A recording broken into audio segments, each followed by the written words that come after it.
Hello guys, this is your friend Dark Fox 3.0 and we are back with a new fanfic.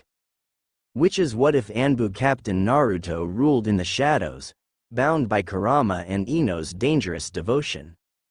And if you enjoy this fanfic, then please press the like button and subscribe to my channel for more fanfic like this. And now let's start the fanfic. Konoha, almost 8 years since the Kyuubi attack, 6 p.m. An orange-clad boy was walking through the village. Blue eyes, sun-kissed blonde hair, whisker marks on each cheek and an ugly suit. That was definitely the pariah of the village, Uzumaki Naruto. He was going back from the ninja academy with a big smile on his face even though looks of hatred were directed at him. Nearing his run-down flat, his thoughts were directed to his birthday in 3 days. Since the incident when he was 4 years old, the Hokage would let him stay with his family for a few days so nobody would harm him. He would surely come this evening or tomorrow morning to get him. Looking around, his thoughts drifted to the villagers around him. They will see one day that they can't harm me anymore. Just a few more meters and will be able to throw this stupid smile away from my face. Why would I be smiling when every morning I have a giant scar on my torso to remind me that they would gladly kill me if they could? Walking up the stairs, he noticed that something was strange. He could hear nothing from his building. No talks, no TV on, no screams, nothing.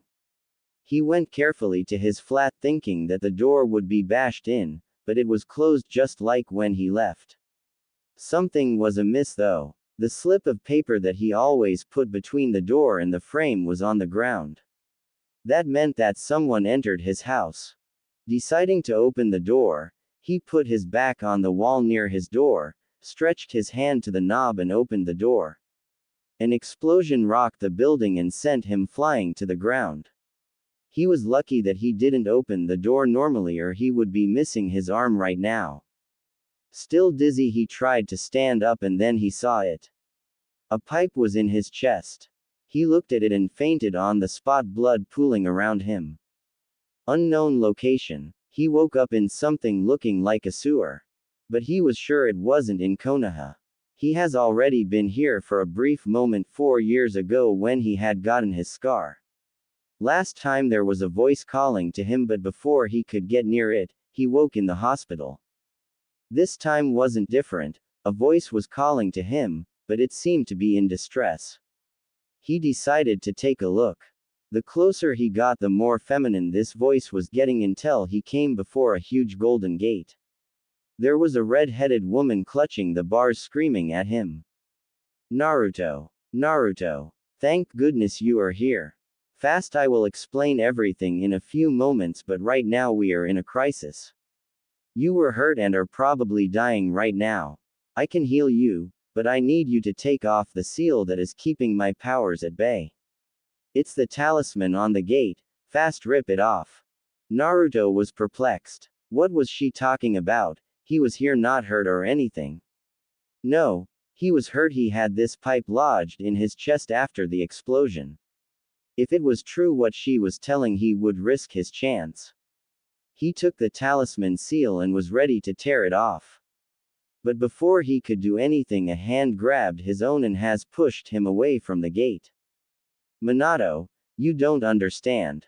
Your son is in grave danger. I need him to tear it off or else he will die. The redhead screamed at the man. Wait, did she just say son? This man would be his dad.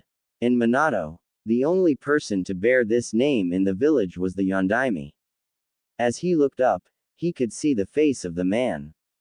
It really was the Yondaime Hokage. Wasn't he supposed to be dead? I won't let you trick us, Kyuubi. I won't let my son just take off this seal, said Minato. As he was going to just block out the woman, another one appeared. Another redhead, but her hair was much lighter than the woman's behind the bars. She isn't trying to trick you, honey. She is telling the truth. Naru-chan is really hurt outside. She said. Kushi-chan. Kushi-chan. Minato and the Kyuubi said in unison. Yes, it's me, Minato, Kurama. But first we need to do something. Before anyone could do anything, she ripped the seal herself and the gates opened. Kura-chan, please help our son. Of course, Kushi-chan, said Kurama as she flooded the pipes in the sewer with her chakra. In the outside world the pipe began to disintegrate, and the wounds started healing. Minato and Naruto tried to say something, wrapping their heads around what has transpired, but before any of them could open their mouths the now named Kushina spoke. I think you need an explanation. I never told you about my relationship with the Kyuubi because the walls have ears and eyes in this village, and if it got out, we would have been in danger. Now dear, I think we should all introduce ourselves to Naruto here. Let me begin. I'm Kushina Uzumaki and I am your mother. I think you know who I am by now, Minato Namikaze, and I am your father. But you must know me as Yondaime Hokage. This might be strange, but I am the Kyuubi. My name is Kurama. Naruto had enough at that moment. Yondaime is his father, the woman before him is his mother, and the other one is the Kyuubi. He couldn't compute any of his thoughts anymore, so he just fell on his butt and started rocking back and forth. After a few minutes he composed himself and started asking questions. Where are we? What is the Kyuubi doing here? Why she's a woman and not a 50 meters high fox? Are you sure you are my parents? The Sandaime always said that I was just a clan-less orphan. How are you both not dead? We are in your mindscape, Naru-chan. When you were hurt your consciousness was sent here. About Kurama-chan it's going to be a long story, so just sit and let us tell you, and thus the story of his birth began. How a man ripped the Kyuubi out of Kushina and how he forced Kurama to destroy the village. To finish, how they sealed her. With that Kushina finished, and now we are here. But what do you mean clan-less orphan? We told the Sandaime to hail you a hero of this land because after all you saved this village. Naruto darkly chuckled and started taking of his clothes, revealing the scar that went from the top to bottom of his stomach. It was jagged and not well sutured. You see, I never was the hero you wanted me to be. I'm the pariah, the scum and demon of the village. This was the gift the villagers gave me with a cracked bottle for my 4th birthday. I guess I have to thank the Kyuubi here for healing me when that happened, said Naruto. You don't need to thank me, Naruto-kun. After all, I was the reason they hurt you. By the way, you can call me Kurama, Kura-chan if you want. When she said it, Naruto finally got a closer look at the woman. She was around her 30s, around 165 centimeters tall. Even with her small frame she held a regal and powerful aura around her. Anybody could see the power seeping through her red eyes. She was wearing a white kimono with just a purple sash to hold it around her body. Her face was that of a kind yet stern queen. She was almost as beautiful as his mother. Still, thank you anyway. Without you at this moment I would have been dead more than a few times, knowing that my fast regeneration was due to your help.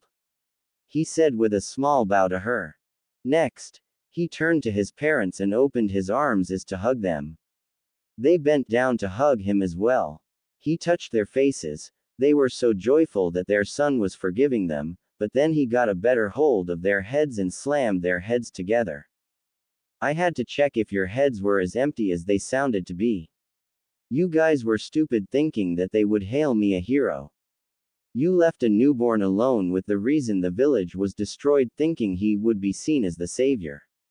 Said Naruto as his parents could only look at him in shame as he has shown them their shortcomings, but as he finished, he came to them and hugged them, this time for real. But I understand why you have done it. You had to do it. That's why I forgive you. Though the villagers are another thing, I won't forgive them, they've done the unspeakable. Now Kura-chan, come here as well. Mom told us that you were almost family, so join us. As all of them were cuddling, Kushina told Naruto to change his mindscape a bit since he was the law in here. He concentrated and the effect was beautiful. The ankle-deep water was transformed into lush green grass, the pipes with his chakra into multiple creeks and rivers. Seeing Kurama, he forced a simple yet cozy house for her since she wasn't locked behind the bars anymore. "Thank you," said Kurama as she couldn't comprehend what happened. She was the source of his pain, yet here he was giving her a place to live in this beautiful scenery. "But why would you do that? I was the source of your pain all these years and now you give me such a beautiful gift." "There is nothing to forgive, Kurama-chan. It wasn't your fault as it's not mine that you are trapped in here. And after all, you are family since you were locked in my ancestors for so long. I should at least make your stay bearable." As Naruto pronounced his words, something wet hit his nose. Looking up, he could see Kurama crying, not able to speak. He caressed her head, having seen the parents do this to their children, and continued, "Shush now, the tears don't suit such a strong woman as yourself." After a few hours of talking, the chakra that kept Kushina and Minato inside Naruto started to fade away. They said their teary goodbyes and began to float away, getting more and more transparent. But just before they would vanish, an ominous presence appeared inside Naruto's mindscape. It touched both Minato and Kushina, pumping something inside of them as they regained color and fell anew on the ground. Looking up, Minato knew instantly what it was. The Shinigami. Deathly pale face with red horns and white hair, he couldn't forget this sight from 8 years ago. All of the occupants in the grassy fields were forced to their knees just from the sheer amount of power it was exuding. Feeling it was enough, the Shinigami rained his power so they could breathe normally and opened its mouth. "Do not fear me, I didn't come here to take any of your souls today, on the contrary. Kami has struck a deal with me that concerns all of you that by proxy you can't refuse or negotiate. Do not ask questions before I'm finished. The deal is simple. Kami, my superior, made me release and let the souls Kushina and Minato stay with their son for a small amount of time." It was strange the Shinigami didn't specify what the deal was, and why would Kami want Naruto to get his parents for a bit? Seeing the questioning looks, the Shinigami lifted his hand to halt their questions and continued his tirade. "The Kami wants your parents to train you, young Naruto. A calamity is coming to this world and you need to stop it. That's why he gave you the best teachers for around 6 months. The second thing is that Minato has the second part of the Kyuubi's chakra inside him, and without it, Naruto wouldn't be able to access the full power that was given him at birth." As he said that, he grabbed Minato and Kurama's hands and transferred the Kyuubi's yang chakra into Kurama once again. Kurama never felt so powerful since she was torn apart 8 years ago. She opened her eyes for others to see that instead of 2 red eyes now she had 1 red and 1 golden. Naruto needed some explanations though. After all, he wasn't as versed in this world's knowledge as the Shinigami, a few centuries old entity of power, and 2 veteran ninjas. "Sorry to interrupt, but I don't understand. What are you talking about? What 2 parts?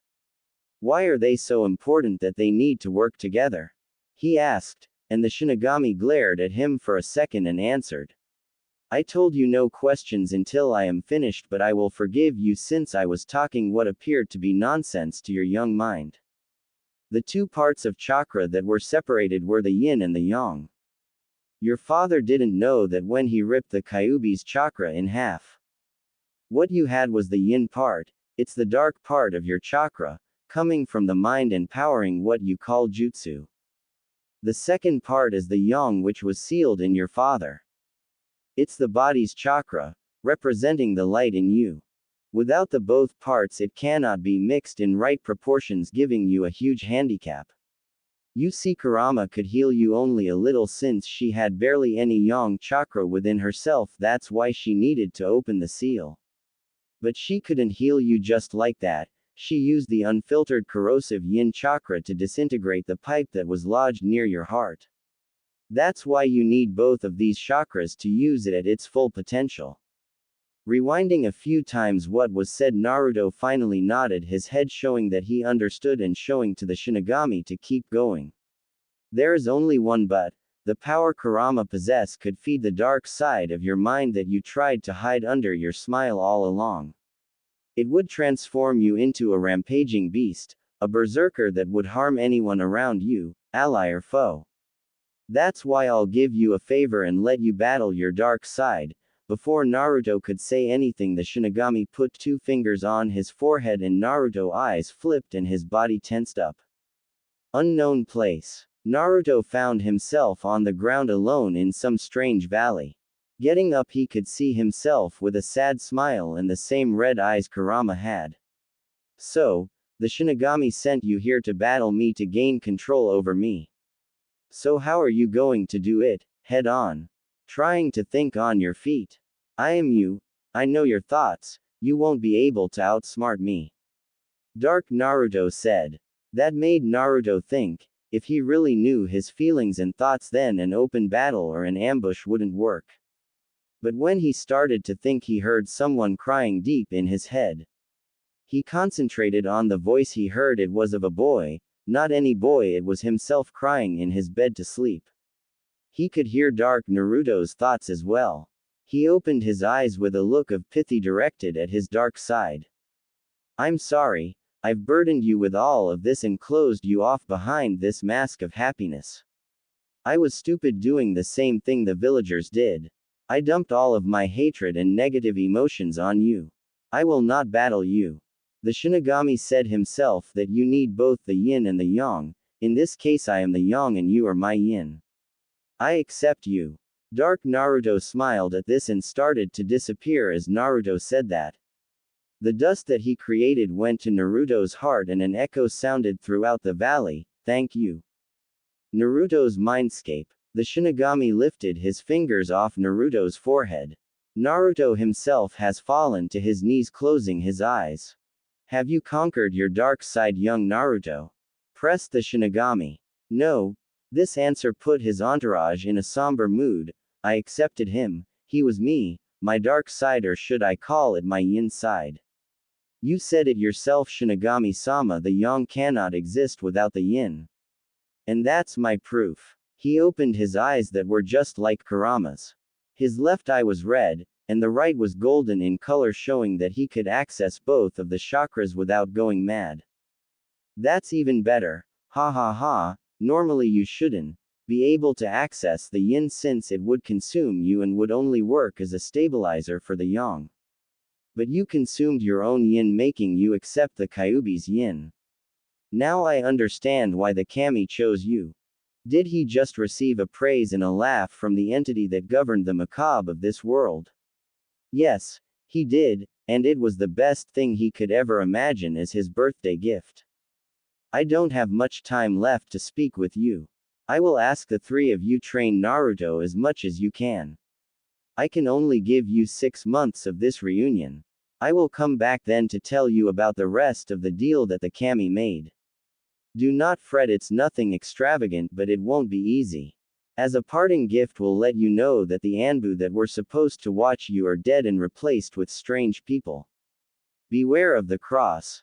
As he said that, the Shinigami disappeared, leaving everyone dumbfounded. Did they really get some time with each other, even if it was only in his mindscape? They could work with it, but they had more important things to do right now.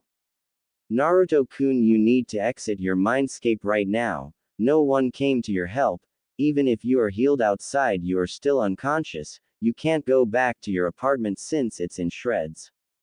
Fast, you need to find a hideout. We can communicate with your thoughts," said Minato. Naruto just nodded and concentrated on going out. Once he was out, he looked at himself. His clothes were in tatters and he had a gaping hole where the pipe pierced his flesh. Looking around, he wanted to dash straight to his hideout in the village, but remembered that the ANBU that were watching him were replaced. He thought about it for a second but couldn't find an answer. If he went to the streets, someone would attack him. He wasn't strong enough to go even a kilometer inside of the forest of death without being clawed by a 5 meters bear. And he couldn't risk someone knowing his location. Before he could boil his brain by overthinking, Kushina gave him a solution. "Naru-chan, close your eyes. I will transfer you the knowledge about the Shunshin no Jutsu. You said that the Hokage normally would pick you up during your birthday. You could Shunshin inside his office, That way you would gain protection without revealing your hideout. Beware though, even if you know how the jutsu works, you haven't practiced with it yet, so you might hit something on the road. Maybe it won't be bad since you would look even worse when you appear in his office. That was a sound idea. Get protection from his Ji-chan and at the same time get the answers he wanted all of his short life, even if he already knew them. It would at least feel good to not be lied to anymore. He gathered his chakra, did the tiger seal and teleported to the Hokage's office. He hit some walls on the road, but nothing he should mind right now. He found himself just in front of his Ji-chan and some other man. He looked at him and saw a cross-shaped scar on his face. He remembered the last words of the Shinigami, beware of the cross. He opened his mouth and said, Ji-chan, I need help, and he passed out from the hits he took on the road. A few hours later, Naruto woke up on the couch in the Hokage's office. He rubbed the drowsiness from his eyes and have seen the Sandaime hovering over him. Hey, Ji-chan, everything okay? He asked, trying to make the old man smile to no avail. Naruto-kun, thank goodness you are awake. What happened to you? I was so scared when you appeared in my office all battered up. The Hokage was almost shouting, distressed seeing the state in which his surrogate grandchild was. Naruto gained a mature look that was unfit for a child his age. I will explain everything, but it should be private. You should dismiss your ANBU and maybe look on the ceiling near the door. Hiruzen waved his hand to dismiss his ANBU and directed them to the place Naruto guided him to. It was strange when an ANBU fell from the ceiling when Hiruzen threw a kunai in there. The ANBU in question had a blank mask, and when it was removed there was a seal on his tongue. Can you tell me how you knew there was someone in the ceiling that even myself didn't detect? I will explain everything. Now you should probably sit down for this because it won't be easy to comprehend. So, it all started today when someone put an explosive in my flat and almost blew me up. He said with a calm voice as if he was talking about the weather. Someone did what? The Sandaime asked. Before I continue, do you want to tell me something? Naruto asked, looking longingly at the photo of the Yondaime. Catching up to what was going on, Hiruzen did a few hand seals to cast a silencing seal on the room. I understand that I cannot lie to you anymore, Naruto-kun. I will be blunt. Hiruzen recounted the story of Naruto's life in shame. When he finished, he was ready to get screamed at or for Naruto to blow up, but he didn't. Naruto lifted himself from his seat, went to his grandfatherly figure and hugged him. Don't worry, Ji-chan, I forgave you already.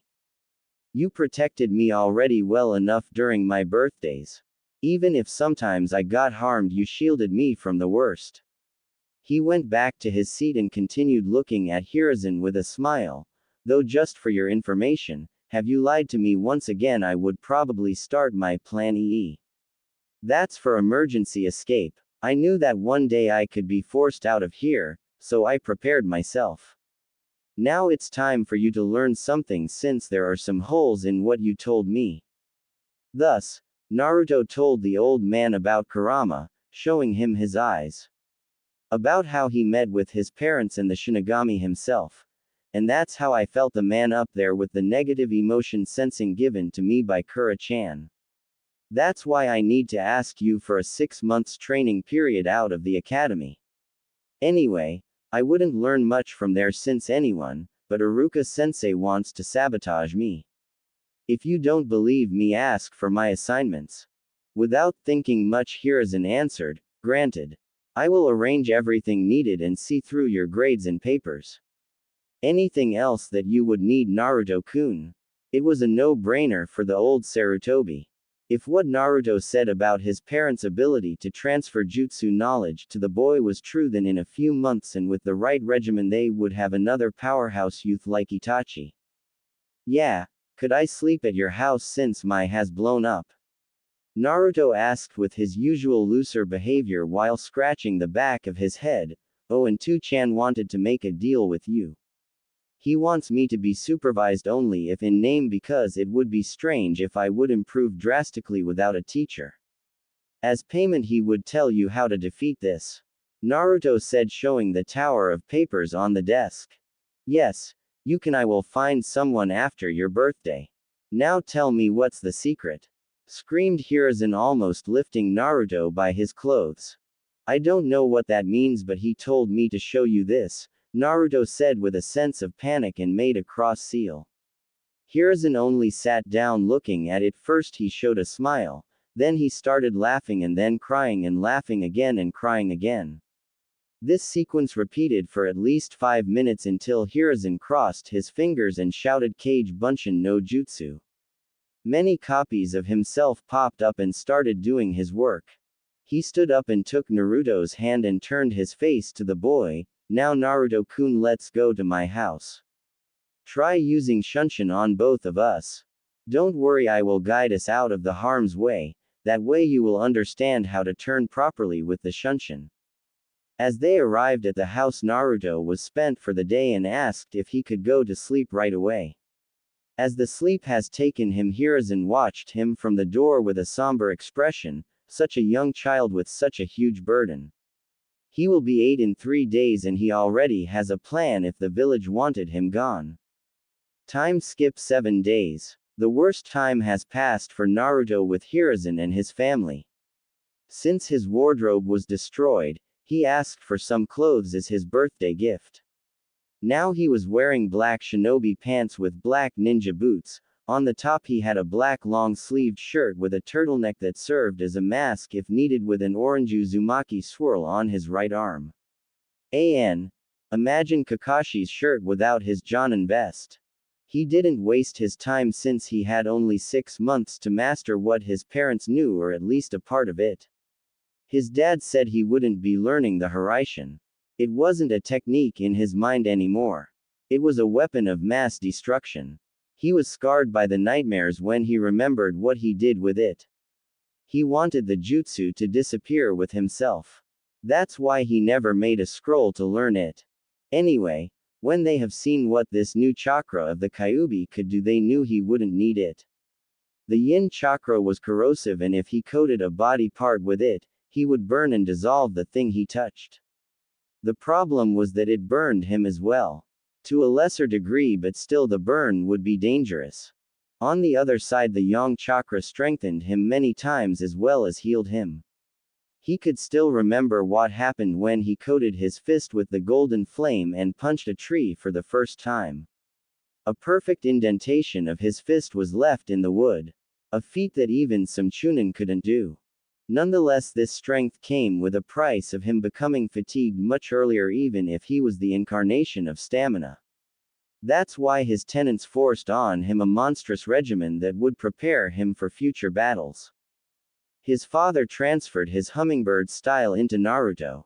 A style that relied on speed and fast killing of the opponent. No mercy was given to the enemy, just a fast death. Anyway, Naruto didn't need a heavy-hitting style since he could use the yang chakra to outpower the opponent, or the yin chakra to slowly eat through his opponent if he couldn't get a fast finishing blow. Literally. His mother gave him her sword style, the hidden dragon style. It was then that Naruto understood the profession he was forced to take would lead him into a world of violence and bloodshed. It did something that Naruto wasn't sure was possible. With the use of chakra, it could transform anything into a blade. From his hand to a simple twig. Anything could become a sword in his hands. Kurama couldn't impart him much since her fighting style was that of a 50 meters tall beast. In short, not suitable for a human. She only gave him the knowledge about her chakra and how to use it effectively. In short, Naruto had a lot to practice, since even if he knew the styles in his mind, his body wasn't ready for them. They required muscles that everyday life didn't solicit. They decided that right now the best would be for Naruto to learn how to use the basics of his taijutsu and the empty hand stance of his kenjutsu, as well as the control over the yang chakra. Right now, it was almost midnight and Naruto was coming back to his house that he repaired with some shadow clones that he hanged to look as simple carpenters. Looking around, he saw a woman on the ground holding her side that was bleeding profusely and 3 men over her. The snake bitch is at last where she is supposed to be, on the ground. Now before you die, we will have some fun, one of them said with a sneer. The woman on the floor didn't want to die like this, humiliated and soiled. Someone please save me, she cried in her mind since she was too proud to show it. Naru-chan, please help her.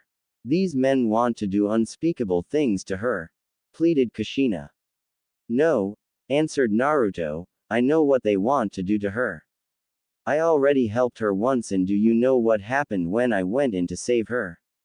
She ran, leaving me alone against 3 adults that beat me up so hard that even Kurama-chan had to heal me for 3 days because of the amount of broken bones. He said that with anger in his voice. Please Naruto-kun, help her. I understand that you hate the fact about what happened last time, but please save her. Don't let her die like the trash, soiled on the ground, raped by her own villagers. Kurama pleaded with Kushina. If something happens like that time, I will show you all what happened 4 years ago, so you guys understand why I hate the villagers. Naruto reluctantly obliged and pumped the yang chakra in his legs, engulfing them in tongues of golden flames, and sprinted at the group. Before the man could touch the woman on the ground, something golden flashed in front of his eyes. Naruto swept the woman and put her 20 meters further from the place. Seeing she had a kunai lodged in her side, he decided to hasten. He put up his mask just in case and turned around, thankful that there was barely any light to illuminate his blonde hair. He turned around and have seen what were the eternal genins, people that were over 20 years old yet never had any success on the field and either stayed genins or died on the missions. The luck was on his side. He pumped even more yang into his legs and arms and rushed at them, knocking them out before they could even see his face. He put them all in the trash and sprinted to the woman. She was barely conscious because of the blood loss, but before she passed out, she told Naruto where she lived. He could heal her with the yang chakra, and even if he brought her to a hospital, they would think he was the one who did it. He grabbed her arm and shunshined them to her home. Quickly thinking on his feet, he took of her trench coat and her mesh. He had a grim expression looking at the wound. Even if he healed her with the yang chakra, the kunai that was in her has been old and rusty, leaving bits of metal in her lungs. She wouldn't live long if it stayed there. He took out the kunai and started using the yin to disintegrate all of the metal and rusty bits of the kunai. He burned himself to a high degree because he had to control precisely the chakra, and the only way he could do it was by taking the toll himself. When it was done, he started sealing her wound with the yang. She was in the clear now. Looking at his hand, it lacked skin at many places and hurt like hell, but he didn't have the possibility to use any more yang or he would pass out himself. So, he just took a towel and bandaged it for the night. Leaving her home, he closed the door and shunshined to his house to get some sleep. Next morning, the woman from the previous night awakened groggily without any pain in her side. She remembered now. She was saved once again by the Uzumaki brat. She concentrated on her surroundings and have seen 2 figures over her, 2 and only friends, Azuki Yugao and Kurenai Yuhi. Enko, what happened to you? We were so scared when you didn't come last night, said Kurenai. Before Enko could understand everything that happened last night, she said, Uzumaki brat. The beauties in her house gained angry looks on their faces, and before Enko could tell anything more, both of them shunshined to the said Naruto. Naruto woke up when someone smashed into his door. His hat still had burn marks because Kurama didn't want to risk giving her host any damage by forcing any yang chakra. He looked up and have seen the 2 women. One had unruly black hair, red eyes and a strange dress. The other was in a standard ANBU gear with a katana drawn and ready to kill. They both shouted at him, "What have you done to Enko last night, you bastard?" and lounged at him. He evaded the kunai from the black-haired woman, but he has put himself in the strike of the purple-haired woman. Her katana pierced his stomach, but a strange golden flame appeared around the wound. "C never should have helped her," he said to his tenants that were in a state of panic. Naruto, however, grabbed the offending katana and plunged it deeper, making it come out the other side. This was a painful tactic, but it gave him the way to grab the attacker and try to pummel her with the yang-enhanced fist. It didn't work as the raven-haired woman started the seals for a genjutsu. At the same moment Anko came through the door and shouted, "Stoop." But it was too late. Kurenai has already put the boy in the genjutsu. Yugao took the sword out of his gut, but the flame sealed the wound, not leaving any trace. The boy, however, started spasming, knowing he was already in the Magen, Narakumi no Jutsu. Anko ran to him, trying to stabilize him so he didn't harm himself while spasming. "Anko, what are you doing? He harmed you last night, didn't he? Let him rot in the genjutsu," asked Yugao. "Kurenai, lift the genjutsu. You guys up big time. He saved me last night. I will explain later, but now lift the genjutsu up before he bites off his tongue," ordered Anko, and Kurenai could only do what she was told. The spasms stopped, and 30 seconds later Naruto came back to reality with an angered look directed at the three women in his apartment. "Great, next time that one of your friends is about to be raped, I will remember to not help her if getting stabbed and put into a nightmare is the thank you. Maybe I should even call a bar so everybody can enjoy. Sincerely, you. Now get out of my house. I would tell you to close the door, but you dimwits bashed it in." "What do you mean raped?" gulped Yugao, seeing the blood dripping from her swords. "Haven't I told you to get out? Well, if you insist, ask your friend there what happened last night. And maybe the night 2 years ago," he said, disgusted by the three women. He could feel shame in them, but he didn't care. "I was drunk again last night and these three eternal genins ambushed me. They stabbed me in the side and were going to rape me. Just before they could, though, Naruto here rushed in and saved me, again. I guess he brought me home and healed me even though I don't know how," said Anko, angry at her friends who held their heads down looking at their feet, with Yugo trying to hide the blade behind her. "What do you mean again, Anko-chan?"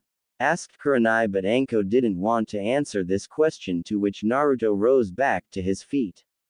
"You see, when I was 6, the same situation happened, though that time, I didn't have the strength to beat them or defend myself.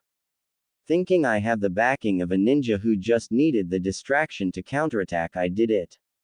He paused there, shooting a glare at Anko. "Well, she needed a distraction to run away, leaving me to get beaten almost to death. But hey, I guess I should be happy that she didn't join them, seeing how your group says thank you." "We are so," they said in unison, but were stopped in their tracks by Naruto. Yes, sorry. Keep it to yourselves. You showed how thankful you are already. I don't need to know how sorry you are. I had enough things lodged in myself today. I changed my mind. Can you stay here because I need to find a new door and don't want anything more destroyed today?" As Naruto stomped out of the house in Shunshin somewhere. "We up big time, didn't we? Let's hope he doesn't tell Hokage-sama or else we are neck deep in shit," said Yugao. "Yes, we did, but he won't do it. The Hokage won't be able to do anything to us since we are all Jonin or ANBU and the council will protect us." "It won't matter," said a sad Anko. Only Kurenai had a blank look on her face. The kid pushed a sword through himself all alone and was beaten to death at least few times if she remembered right. She forced him to see something even worse with her genjutsu. He is 8 years old. We didn't even think what we were doing. I subjected an 8-year-old to torture with my genjutsu. Finally, Kurenai opened her mouth, sick with herself. With Naruto. Are you happy now? I knew that would happen in the end. If not for Kurama-chan, that would have been an instant trip to a hospital. Oh, wait, the hospital would have let me die, said Naruto to his mother and Kurama. They couldn't even tell that they were sorry. Naruto has done something good and the world smacked him for that on the head. Once I install this new door we are going to train, I need to be stronger so situations like these won't happen anymore. I can't even tell the Hokage. He won't be able to do anything. The council will sweep the entire thing under the rug. He neared his house with the wooden board in his hands. No need for a new expensive door. It would be destroyed anyway. Not paying attention to the three women inside, he summoned a clone to help him replace the door. He put on the last bolt and turned around to them. Can you please tell me why the air you still here? I have my door on. No need for you three trying to coax me into being sorry by doing my bed and cleaning my blood off the floor. We want to know how you healed me last night and why is your hand still burned when you healed the stab within a second.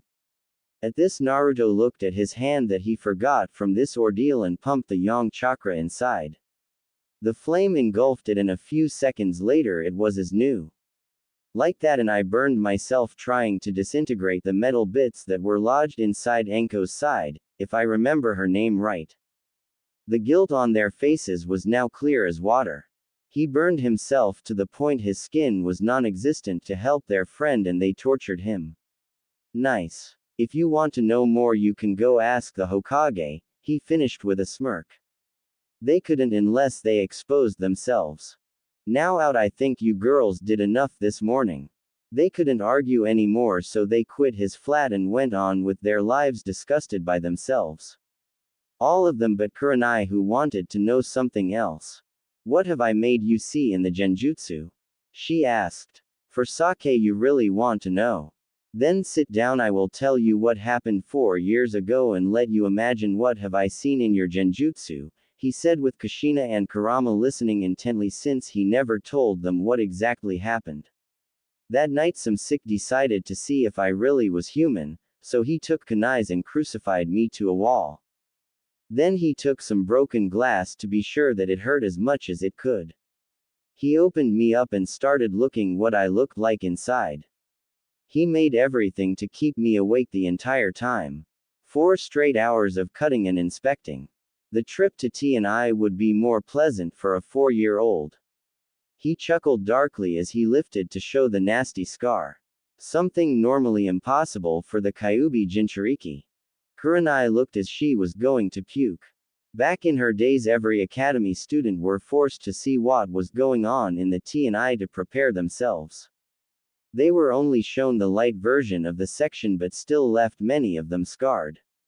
Yet this boy in front of her said it would be pleasant to be in place of the prisoners that were tortured. She got up and with tears going out of her eyes she quit the house. Finally, Naruto could go at last to the training ground in his hideout to train. Next day, Naruto got up today without anyone barging through his door. It was a good day until an ANBU sporting the same purple hair as the woman who stabbed him yesterday came to him. Hokage-sama wants to see you, Uzumaki Naruto, she said and shunshined with him to the office. Naruto was greeted by the Hokage and his clones inside. The grandfather looked at him and said, "Good morning Naruto-kun. I chose someone for your guardian. I think you can relate with her in some way. Now please let me introduce you Anko Mitarashi." Naruto gained a scowl at the name, and when the 20-something-year-old entered the office his scowl deepened, and her face fell, still ashamed. "I refuse Ji-chan. But why? She is a jonin and can teach you very well with your other teachers. We have a conflict of interest. If you want to know, you can ask her yourself." The Hokage turned to her and motioned for her to speak. "It would be better if my friends Yugao and Kuranai were here." He asked instantly for them to come in. When they did their faces fell seeing the blonde inside, thinking that he snitched on them. "Now can someone tell me why 3 of my Jonin Kunoichi have a conflict of interest with an 8-year-old? Hiruzen was getting impatient. "Yesterday, I got drunk and some eternal genins tried to rape me. Naruto here saved me and healed me while burning his hand. He left me only in my bra, that's why when I woke up Kuranai and Yugao thought he was the one to do something to me and Yugao stabbed Naruto while I put him in the hell viewing technique." Finished Kuranai, awaiting the wrath of the god of shinobi. She wasn't wrong when the killing intent made all three of them go down on their knees with Hiruzen showing a furious face. You three imbeciles, you are at least old enough to know that a prepubescent boy isn't interested in women. Tell me how you imagined him doing something to her with his only serving only to pee at the moment. He roared at them. Naruto-kun, are you okay? I can't imagine what have you seen in the genjutsu. Hiruzen went back to his Ji-chan mode, still forcing the kunoichi to the floor. Let's just say it was worse than 4 years ago and leave it at that. Don't worry Ji-chan, you know I have a high pain tolerance. That struck a chord in the women. They have seen it yesterday when he pushed himself on the sword. I'm sorry Naruto-kun, but you know I can't punish them, the council wouldn't allow it. But I have an idea. The Hokage chuckled darkly, letting the women stand up. Azuki Yugao, Yuhi Kurenai, Mitarashi Anko. You have a new long-term mission. You are to train Naruto Uzumaki for the next 6 months. Normally the pay would have been a monthly S rank, but as punishment it will be only an A rank for each of you. Now Naruto-kun, you should begin your training right away, he told Naruto, who quit the office with a smile, getting another 3 powerful teachers instead of just 1. Okay everybody grab me, we are going to Shunshin so nobody can follow us. Unknown location with Naruto. They were brought inside a strange underground lab of some sort. Before Naruto could show them what was where, he was halted by the questions. Where are we? We are in a secret lab of a guy named Orochimaru. He researched something called the cursed seal here. Real nasty stuff. Though I think I have a way to take it off. Maybe not right now, but maybe in a few weeks, he trailed in his rumblings. What he didn't see were the faces of the girls. First it was disgust at the name of the Orochimaru, then sadness at the mention of the cursed seal, to elation when they learned about the possibility to take it off. Anko couldn't wait and fired her questions. How can you take it off? The seal master of this village tried and could only seal it off. The same way I disintegrated the metal and rust in your wound. What will you hear now is an S-ranked secret. You can talk about it, but it will throw you and everybody you know in prison or straight to execution. You sure you want to know? He asked, seeing the glint of hope in her eyes. Then he remembered when he has seen Anko, almost she had one of the prototypes on her shoulder. Yes, they answered. Okay, it's a long story, so make yourself comfortable. And thus he began his story about the explosions and what ensued. That way I could disintegrate the seal on the chakra level. The problem is that I don't have the necessary control over yin to do it without disintegrating my whole hand. Now they understood why he missed some skin on his hand yesterday. And they understood the sacrifice he made for her. Anko looked him in the eyes and bowed. Thank you. I never said it, but thank you for the last time and this time. I never thanked you. Lift your head, Anko-sensei. A simple thank you would have been enough. Now shouldn't we start the training, senseis? Naruto told with a scratch to the back of his hand and spawned 10 clones. Time skip 5 months. If you asked Naruto how his last 5 months were, he would sum it up in one word.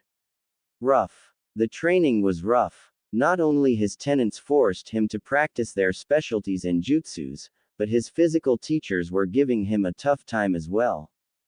When Yugao learned that he was learning the hidden dragon style, she has gotten a malicious glint in her eyes. She was a kenjutsu expert using her dancing moonlight style. She wanted to spar one day against a hidden dragon style user one day, though when Kushina died the last user died as well. Now that Naruto was learning it, she has gotten another chance for the spar. True, even if he mastered it, he wouldn't be able to make her go all out because of his lack of physical strength as a child. But in a few years, she dreamt. Since then Yugao would always train Naruto in kenjutsu until a point which Naruto accepted her. She had this half-annoying big sister half-caring mother side which appealed to Naruto. Anko was a bit down because she couldn't force him to become like her. He had his mischievous side, but he wasn't as outgoing like her since he dropped his mask. He became more composed and his pranking lessened. Instead of quantity, he went for quality. Her primary objective as his teacher was to give him pointers in nin and taijutsu in the real world. Last but not least, Kuranai was the most depressed out of them because she was virtually useless to him. His massive chakra reserves disabled any use of genjutsu by him. Though she supervised his chakra control. Both his and Kurama's. Speaking of his teachers, their relationships changed by a huge factor. At first, Naruto couldn't stand in their vicinity for more than 15 minutes, making them be his teachers only in name. That was until the three kunoichi couldn't stand it anymore and forced him to at least speak to them. Which wasn't that hard. After all, he was strong, even very strong for his age, but they were seasoned jonins. The second one to break the ice was Anko, who followed him everywhere until he gave in. They sat in silence for a few hours until Anko told him her life story and why she was so unbelieving when he told her that he could take off her seal. Naruto found the words of the old Hokage true. They really could relate to each other as he recounted his own story, which was much worse since he couldn't defend himself. After that night, he focused even more on the control of the Kyuubi's chakra. He wouldn't let someone else's life be dictated by a seal that was forced on them. Even more since her seal didn't have any real purpose and only hurt her. Speaking of controlling this power, the last one that Naruto warmed to was Kuranai. She could only supervise him in case he did something stupid while practicing. She was beginning to feel more thankful to the kid when she saw what training he did to liberate her close friend from clutches of an evil mastermind. He began to learn how to use seals. He was far from being a seal master or even considered good by Konoha standards. He did simple seals on paper and then tried to erase them without even touching the paper with the yin chakra. The problem was that such a precision aggravated the toll on his own burns. This was even worse because the damage would have dispelled his clones. So, every evening he finished with a hand that lacked skin all over it. To a point where he once went too far, the pain was unbearable, and the yin started seeping through his wounds, making them worse. This time Kuranai has put her craft into a better use. She put Naruto into a genjutsu that soothed him right away, making him regain unconsciously reins over his powers. Flashback. Naruto woke up with a feeling of something wet hitting his face. Groggily opening his eyes, he has seen the face of Kuranai. A crying Kuranai. Did he do something that made her cry? Seeing his eyes opening, Kuranai hugged the boy with a smile. On the contrary, Naruto wasn't very fond of the action. He didn't like being touched by strangers. Yes, he did hug Kurama or his parents, but his life taught him that contact with strangers meant pain. He struggled to get out of the embrace. Kuranai responded by frowning and keeping the boy even stronger in her arms. Unconsciously, she knew why he tried to run away, but her instincts told her to keep him. When he finally eased in the embrace, Kuranai spoke. "Why are you trying so hard? You hurt yourself so much to help Anko. You really don't know how to say, thank you, Kuranai-sensei." She blushed at that with a small pout. "It's easy.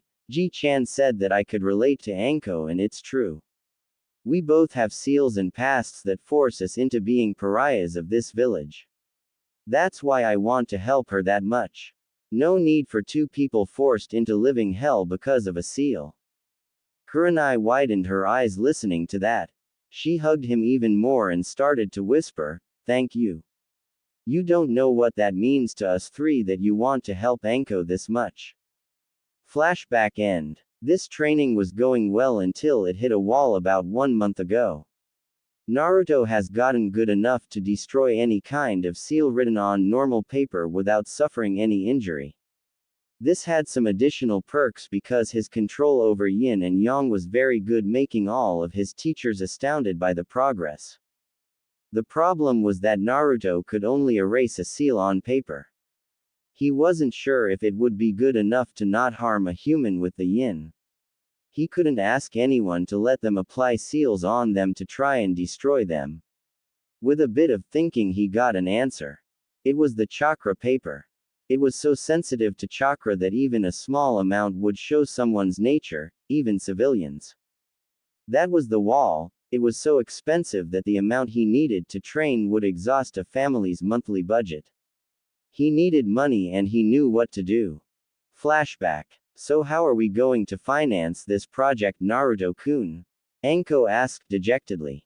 I have an idea. We are going to trade information with Ji-chan for a hefty sum. To be exact, the information about all of Orochimaru's hideouts in the village. Naruto responded with a naughty smirk.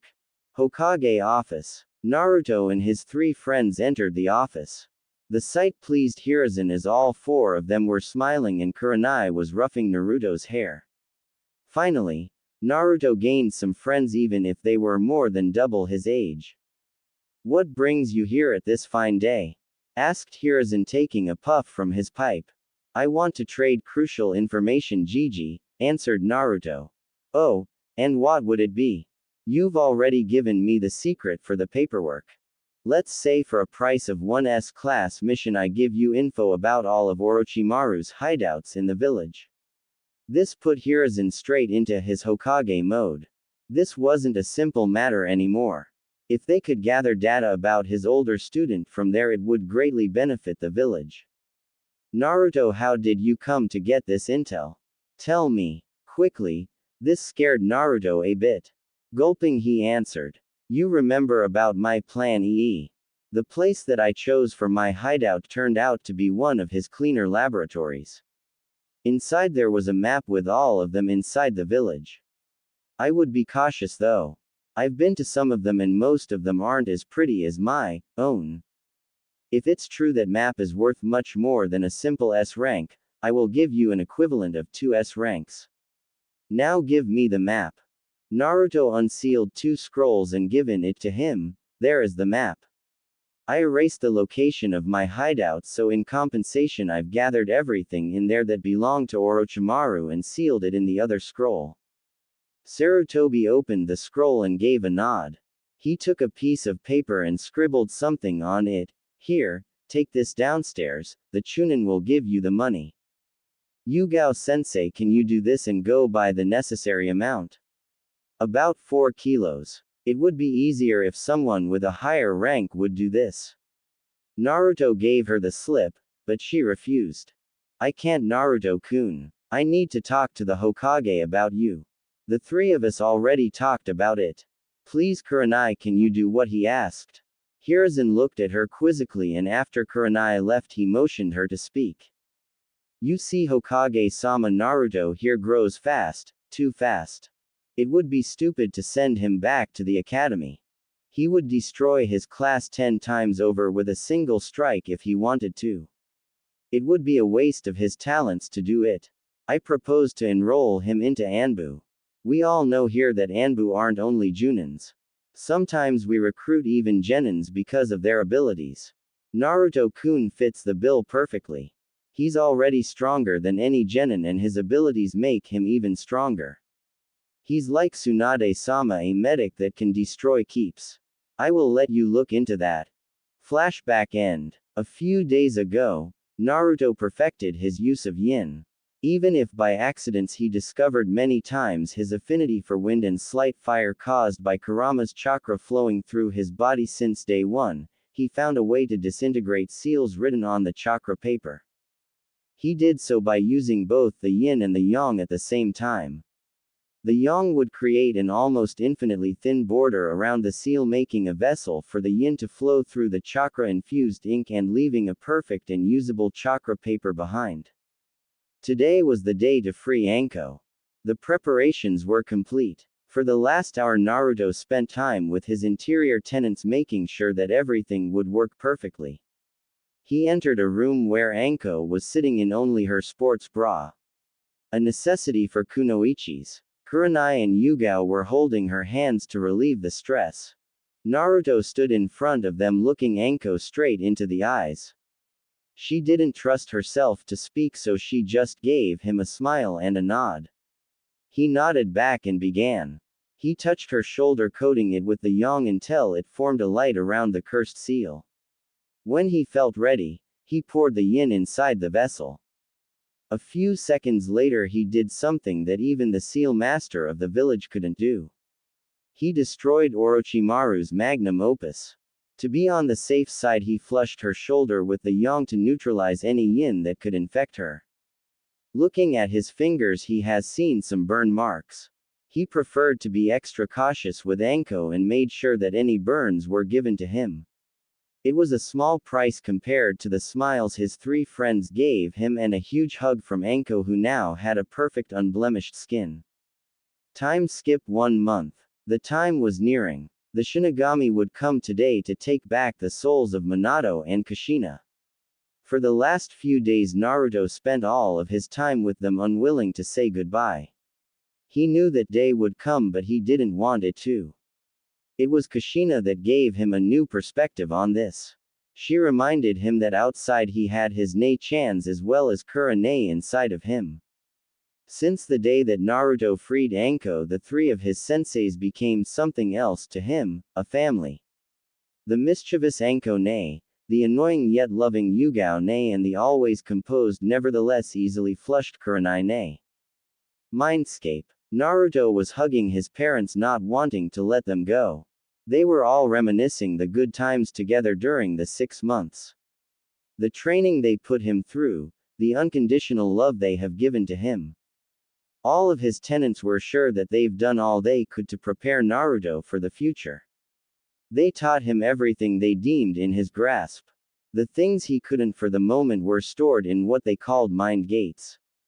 They would unlock when the seal algorithm inside would deem the young boy ready. He could rival now an early Chunin in strength, but he had invented a few techniques that could multiply his strength tenfold.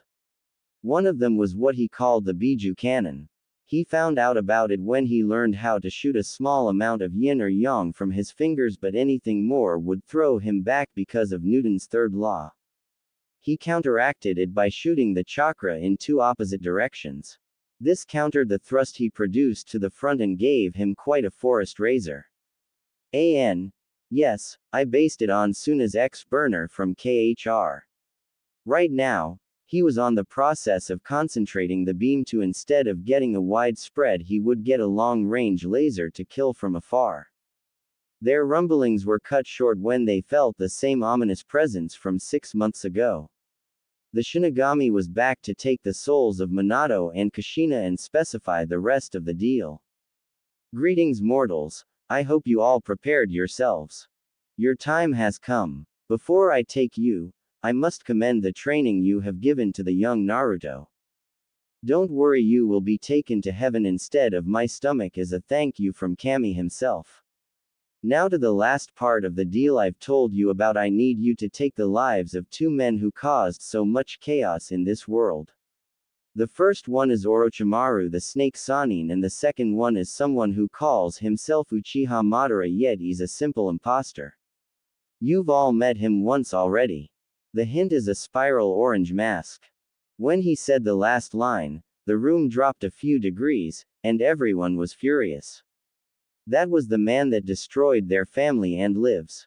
At least it was a good incentive for Naruto to train even harder from now on. Say your last goodbyes now, since you won't be seeing each other in a long time. Naruto hugged his parents, forcing his tears to never come out. He would make them proud and wanted them to remember him as a strong, growing and cheerful boy. He wasn't going himself to spoil this memory by his tears. Hideout. Naruto came back to himself in the real world. He looked around and started crying for the first time since a long time. Soon his sisters came to soothe him until he cried himself to sleep with his head on Kurenai's lap. Sometimes you forget he's just a child. He's not even 9 and tomorrow he will begin his training in ANBU.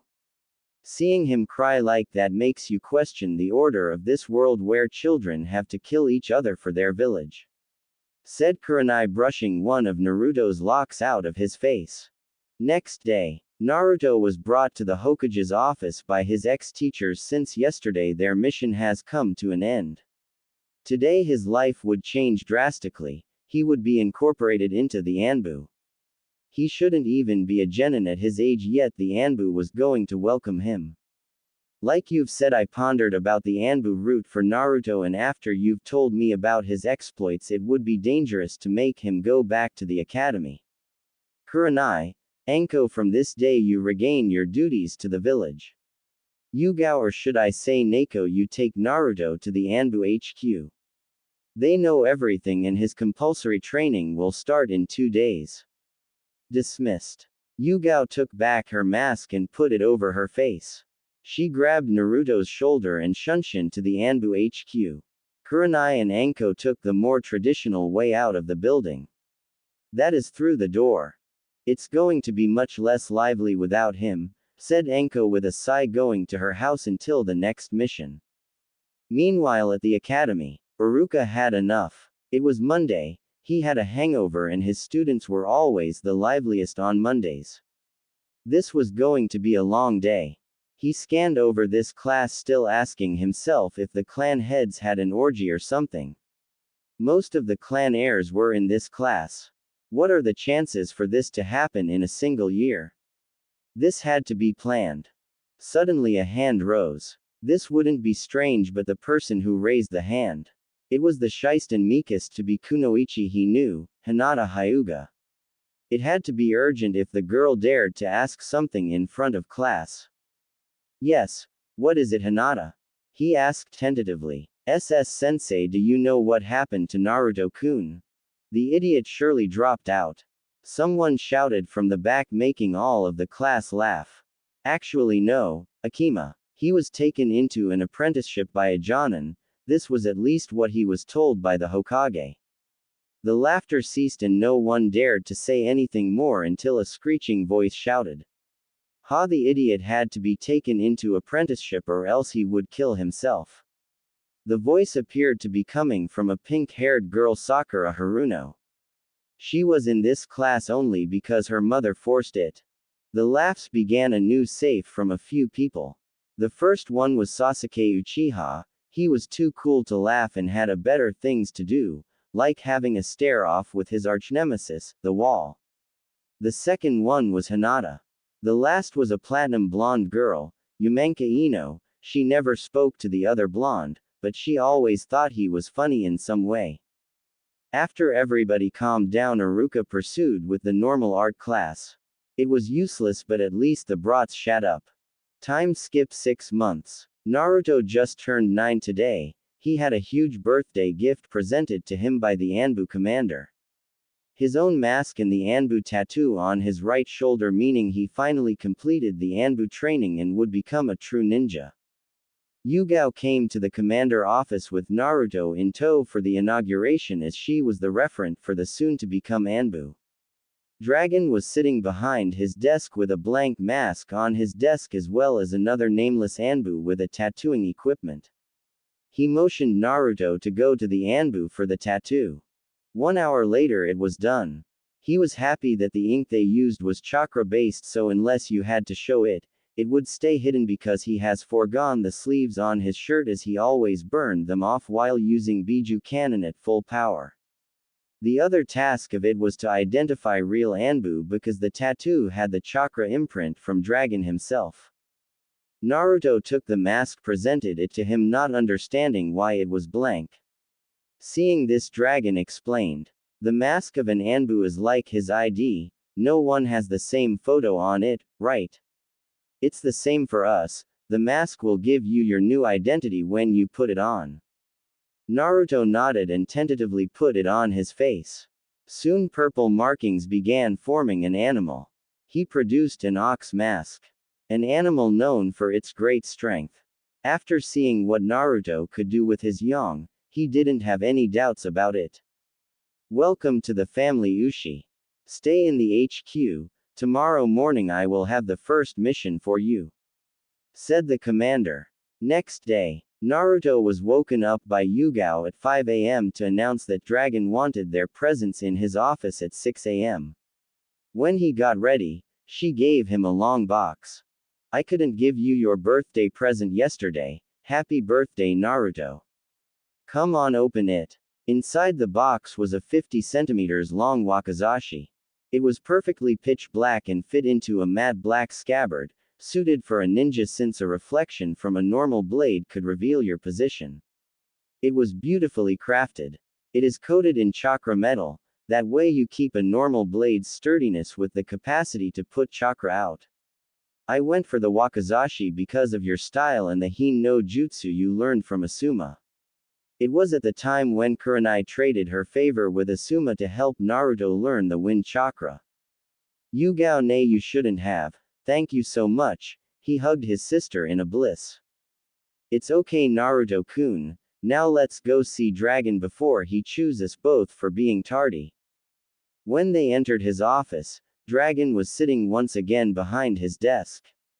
What did he do all day other than sitting? Did he sleep there? Was he even human? Perfect timing 6 a.m. I have a mission for both of you since Neko you are still his referent until the end of this mission. It will be simple. The Hokage wanted to see the firepower of Ushi in a real-life situation, don't hold any stops. Neko will carry you back if you exhaust your chakra. Don't worry, it's all accounted for. He turned around and given them the files. The mission is simple, some Nukenin have gathered around 80 bandits around them. You are to infiltrate the camp, if there are prisoners escort them out and then raise the camp to the ground. Dismissed. As fast as they could Naruto and Yugao ran to the place around 100 kilometers away. They spotted a good place to oversee the camp and check for prisoners from afar. Thankfully or not, there were none in this camp, only bandits and Nukenins inside. This was good, they could launch an ambush attack at full power from the start. A few hours later they had a plan. Yugao was here to only serve as an emergency backup in case something went wrong. They waited until the bandits would be the most tired from the day and the hour has come. Naruto made clones to secure a perimeter in case someone escaped. He recited the ANBU teachings. They aren't humans, only targets to kill for the good of the village. He signed to Yugao, who signed back to him. He gave her his hands and she gripped them with all of her strength. She spun him around and threw him in the air in the direction of the camp. She herself went farther away knowing the plan. When the bandits have seen a golden light in the sky, and someone scream Yang meteor, it was already too late. Naruto concentrated Yang in his legs and used the principle of the Biju cannon to propulse himself to the ground at an immense speed. A few clones have done the same, unleashing a hellish blast of energy, evaporating anything in the radius of 10 meters around and throwing back everything else. The clones popped at the impact themselves as the blast was too much for them. The real Naruto, stealing his nerves, used his new Biju cannon variation. He pumped yin into his hands and thrust them outwards as to a normal one and screamed Biju tornado. It started with the streams of yin shooting 50 meters at each side. When this was ready, he put his arms at an angle, making the thrust spin him around. Yugao herself was astounded. She hit the stop at her timer when the light from the yin bubbly and red chakra died down, letting her see a perfect circle where nothing but Naruto existed. 30 seconds was the time he needed to destroy the camp. She wasn't sure if she would even be able to beat his time. It was the right call to put him to ANBU. Maybe he wasn't strong enough to fare against single strong ninja, but his role as a castle destroyer was fulfilled even better than she thought. In her amazement, she hasn't seen Naruto falling to the ground because of chakra and mental exhaustion. The ANBU were prepared for anything on the missions because they were 90% of the time veterans. Naruto was integrated into ANBU before he even became a genin the normal way. This had to be over 80 kills for his first one, it had to take a toll on him. She rapidly took him on her back, whispering, "You did good, Naruto." She sprinted straight to the HQ to give her report to Dragon while Naruto was still asleep on her back. "Neko, you are faster than I predicted. Did something wrong happen on the mission?" "No, sir. Everything went perfectly and Ushi did like you told him. He lifted all of the stops, that's why he's still asleep." "Good, now give me the report." We went to the destined location and positioned ourselves on a hill near the camp. Ushi used his negative emotion sensing to determine that there were no prisoners. We waited for the night to make the ambush. All it took was around 30 seconds for the camp to cease existing.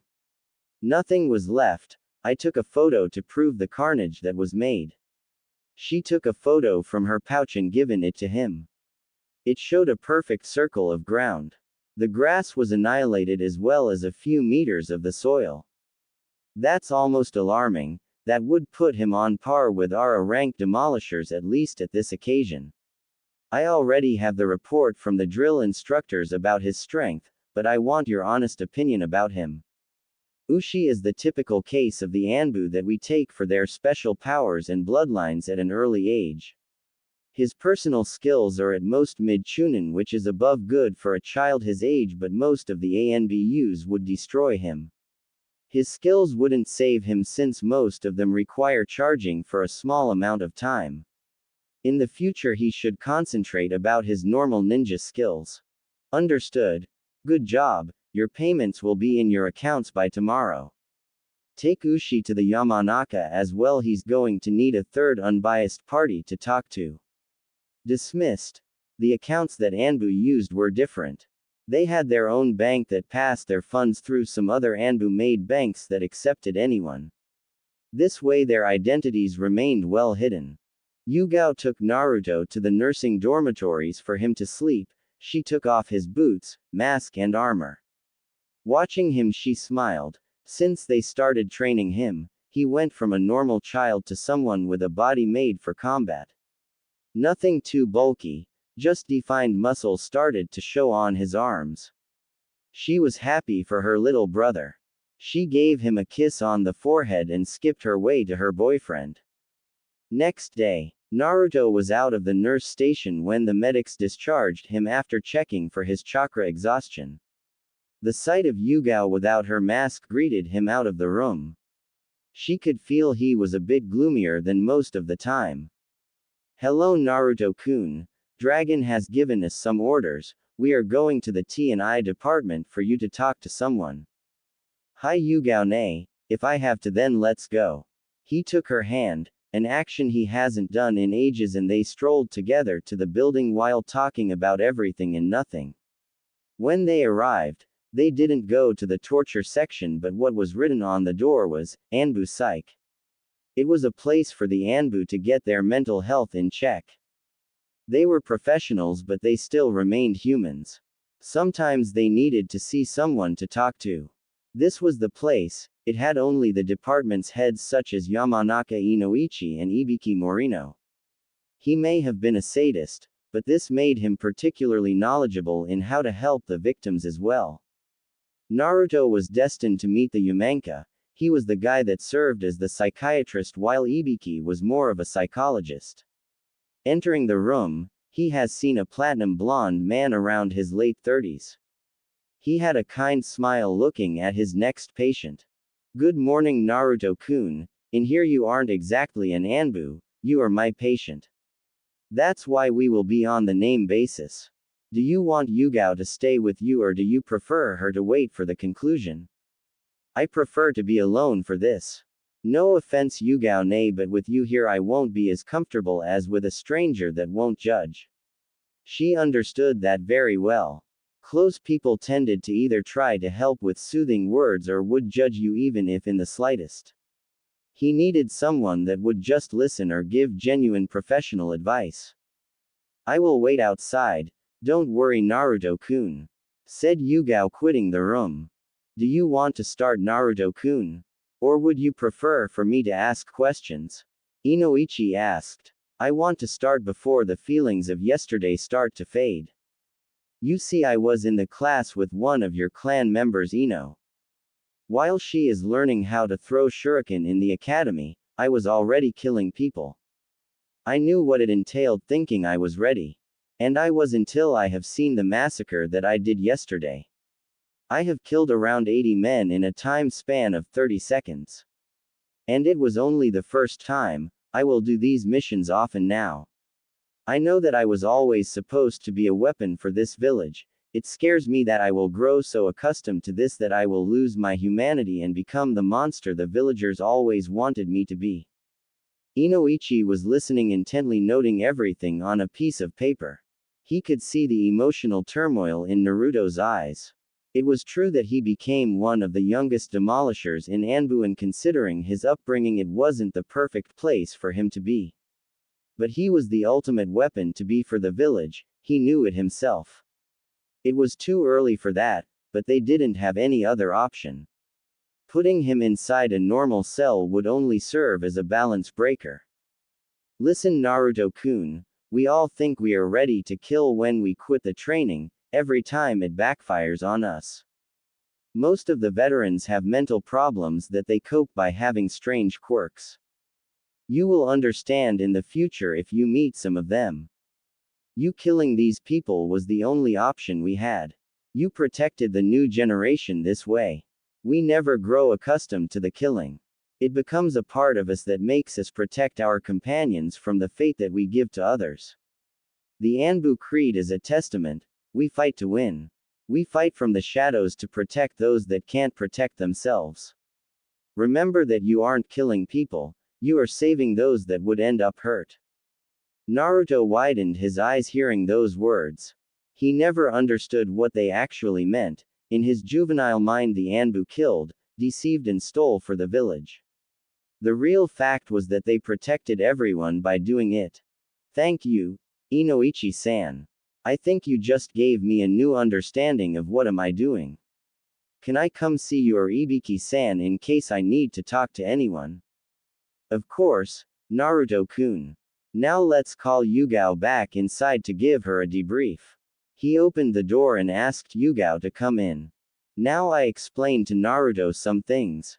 Please make sure he gets some rest from the missions.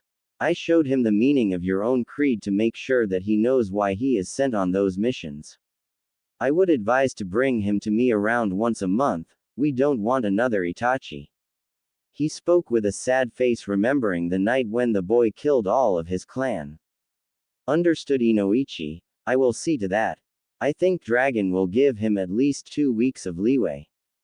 With that they quit the office, going to the HQ to get their civilian clothes. And finally go home for Naruto, who hasn't been there in almost 6 months. That was the rule for new recruits during their training. You stayed at the designed dormitories and slept with the others. Naruto had a bad feeling about it, knowing that probably his apartment would be destroyed like always. He was right, the door was destroyed, the windows broken and the inside empty with a homeless being inside. Sighing, he went away. No need to get there anymore, he would sleep at the HQ. Yugao didn't have anything of that. She gathered Kuranai and Anko and the 4 of them went to Naruto's favorite restaurant, Ichiraku Ramen. After the small chit-chat with the chef and his daughter, his ex-sensei started talking. So how is your new life, Naruto-kun? Asked Kuranai, sipping the broth. Rough. I had my first mission yesterday. It only showed me how different the world outside was and how much I wasn't prepared for that. Other than that, someone destroyed my apartment. I will need to sleep at the HQ for the moment. He said with a carefree voice, as if he was talking about the weather. I would take him in, but Hayate and I just bought the house, and we're still moving, so there isn't much space with all the cartons, said Yugao. Kuranai couldn't take him in as well. She was living in a small apartment and there wasn't any place for an extra bed. Anko thought about it for a second. I could take him in. I don't have enough space for the second bed, but my couch can deploy to make an emergency bed. Are you sure, Anko? Nay. I don't want to be a bother. Especially since I could go on missions in the night. Don't worry, this happens to all of us. Let's just call it a payback for the seal. Thank you, Nei-chan. I will pitch to the rent though. They finished their bowls or 4 for Naruto and went their ways to their respective houses. Time skipped 2 weeks. 2 weeks have passed since that day. Dragon truly gave him this time off duty. Naruto used this time to train himself. He wasn't able to reach anything other Chunin right now. His age blocked him for the moment, but he polished everything he could in the time until one of the mind gates opened, transferring him the knowledge of one jutsu, the Rasengan. His father had much faith in him to give it so soon to him. It was a great addition for his arsenal. He needed this kind of short-range firepower. While mastering it over the course of 2 weeks, he made progress with a side project of his, the Yang laser. He found a way to concentrate the Yang into a thin beam that had power to punch 4 centimeters wide holes straight through rocks. He found out the hard way that he couldn't do the same with the Yin. It didn't have the force to stay coalesced for a long time, resulting in a blast of Yin that covered everything in it, burning it like napalm. He was thankful that he coated himself in Yang before the Yin hit him. Today he was called back by Dragon for a new mission. He grabbed his gear and put his mask on. Anko was still sleeping, so he left a note on her nightstand that he was gone.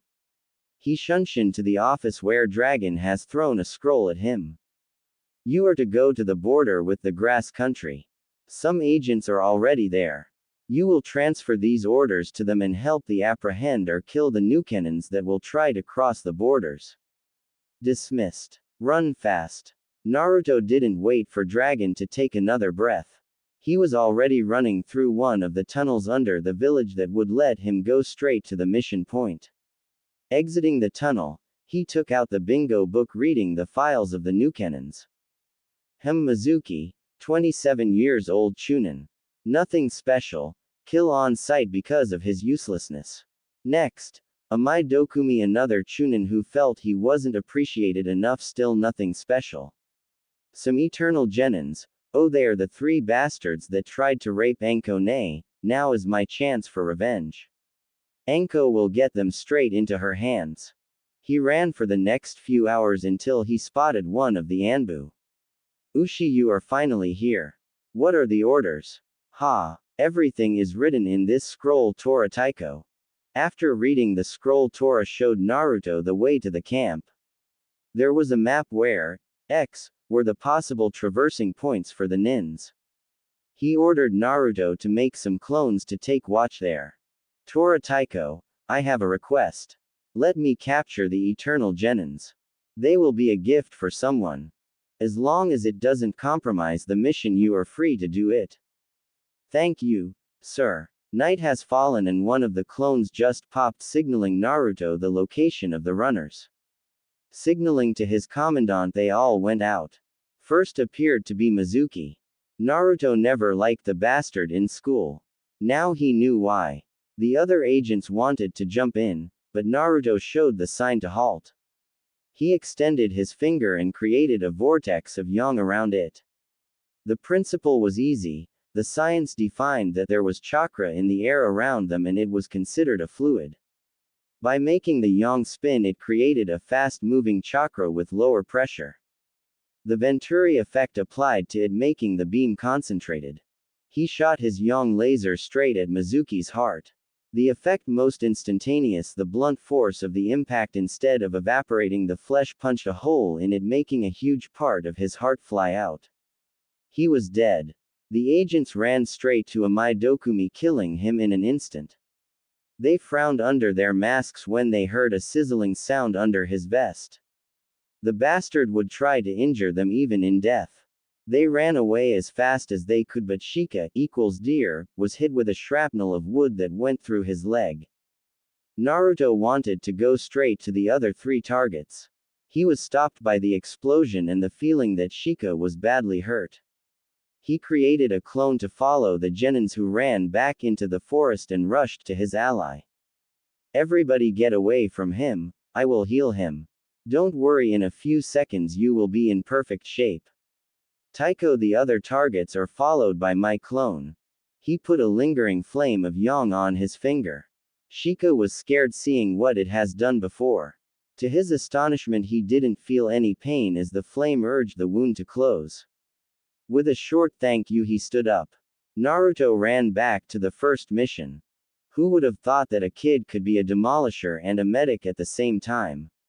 Murmured Shika, and everybody around nodded. They went back to the corpses of the victims to dispose of them. Naruto joined his clone and quietly took out his wakizashi, pumped yang into his legs and ran straight at the cowering eternal genins. They couldn't react when the same golden flash appeared between them. Naruto used the Hin no Jutsu at the last moment of the swing to extend his range, cutting all of their Achilles tendons, making them fall. He took the prison scrolls given to him by his squad and sealed them inside. The mission was done. The squad could head back home without any casualties thanks to Naruto. That would earn him some points with the other Black Ops. The road was silent for the most part, only Shika said a louder thank you to Naruto for the quick help. Once again, they were all in the dragon office. He was too often in this place. Good job everyone, I will take the prisoners and heads of the runners to the T&I. Dragon Taiko, can I give the prisoners to Anko myself? Yes, give the heads to them as well. Dismissed. Naruto ended in the T&I building using the tunnels under the village. It was convenient for them. Instead of going around the buildings, they head straight roads to every important place in the village, such as hospitals and administrative buildings. He has seen Anko lounging on a couch drinking coffee and chatting with Ibiki about a new torture she invented. It was deranging to hear them laugh about it. Maybe these were the quirks that Inoichi told him about. He put his mask on his belt and greeted the both. Hello Ibiki-san, Anko ne. I have brought you some gifts, 2 heads to scan and 3 eternal genins that you know pretty well, Anko ne, he said with a mischievous smile, throwing them the scrolls. Anko reciprocated the smile with her own and stood up. I think I will test what we were talking about earlier than expected, said Anko. Later that day, all they learned was the fact that someone offered them a place in grass country, but they didn't know who. Anko faked the fact that she knew they were telling the truth and played with them for a long time after that. They died the next day. Time skip 4 years. Naruto's 13. Yo, if you didn't keep track with the ages. Naruto lounged in his and Anko's house. It wasn't particularly big but had 3 rooms and 2 bathrooms, which was more than enough for them. After a month of living together, they decided to buy a place for them. Naruto having the pay of an ANBU helped greatly in the effort. Speaking of him, he had grown quite a bit. His puberty began around a year ago. Anko still made fun of him, remembering his voice change. He has grown to around 1.65 m, slightly above average than guys his age. The added testosterone in his body defined his muscles, making his shoulders and biceps visible thanks to his sleeveless shirt. His wardrobe didn't change much since that time. The biggest change was in his hair. He learned on a mission in Land of Earth that his spiky blonde hair made them remember the Yondaime, his dad. So, he had let it grow to a point he could make a short ponytail out of it. He slicked it all to the back, this way it didn't catch too much light on stealth missions. His face matured without any baby fat thanks to constant missions and training. His puberty did him another favor. It destroyed the roadblock in his training. His body started to adapt to the skills he needed to learn, opening new mind gates containing advanced moves of his Tai and Kenjutsu as well as some jutsus, making him able to rival early Junins if he pushed it. He should be around the same level or a bit stronger than Itachi at his age. He could say his life was good at the moment. He didn't have much social life apart from Anko, Kurenai and Yugao. He was quite protective of all of them, showing it when he scared Asuma using his cubified eyes if he did something to make Kurenai cry. The same happened to Hayate. His career in ANBU evolved when he did the toughest demolition mission in all of his time. It was a way to help the now appointed 5th Mizukage, Mei Terumi, to liberate her people. He did it by destroying 3 keeps that were just before evacuated of prisoners. It was his first mission as the captain. Flashback. He looked at his men and women. They were Neko, Inu and Tenzo, or Yugao, Kakashi and Yamato, who didn't even have a real name. He looked on the plans of the keep. It was the last one that housed a big amount of the anti-bloodline faction as well as many prisoners. We are going to wait for the night. I will make you a door to evacuate the prisoners when you are ready. Go as far away as you can. I want to test a new skill I invented. And wait for the night. They did. As soon as Hei entered the hold, they sensed something was amiss. The prisoners were all asleep and no guard was there. They unlocked the cells and started to take out the people inside. As they wanted to exit, they found themselves blocked. All of the ninja that were supposed to be inside waited just outside the wall. It was an ambush. They had to be informed about the other keeps. Fast, Neko. Inu, take the prisoners outside and run. I will hold them here. Tenzo, assist me. This wasn't time to question the orders and they did as told. For the next hour they transported the people inside while Naruto and Yamato fought for their lives, with Naruto healing Yamato anytime he was hurt. They seemed to just never end until Kakashi came with good news. The prisoners are outside, he screamed. Good, now run. Tenzo, close as many as you can in a dome and run as fast as you can. I will make them disappear. Tenzo nodded and gathered the most chakra he could without hampering his escape. Mokuten. Mokujoheiki. He screamed, proud of himself, closing all of the assailants in the dome and ran away as fast as he could. When Naruto sensed them far enough, he launched his new technique. He made holes in the dome with the yin and put his hands in them. He created two balls, one of yin and one with yang inside. The idea behind was that when both of those would mix, they would produce neutral Biju chakra. In this case he slammed them together, making the mixing far too fast, resulting in a chained reaction explosion. He screamed, Yin-Yang Nova, and let the balls slam into each other as far away from him as he could and taking cover himself. The dome opened on the top and released a beam of light to the sky. He would have to calibrate the power output another day, happy with the result. After which he coated the keep in the yin to melt it to the ground. Flashback end. That was one of many demolition missions that Naruto took. He remained on the sofa until an ANBU came to his house and told him, Ushi the Hokage requests your presence. With a sigh, Naruto prepared himself for another mission in his mind and Shunshin to appear on his knee before the Hokage. Strangely, next to him was Inu in the same position. Please stand up, Naruto-kun. Kakashi. Take off your masks as well, you won't be needing them for the next mission, said the Hokage.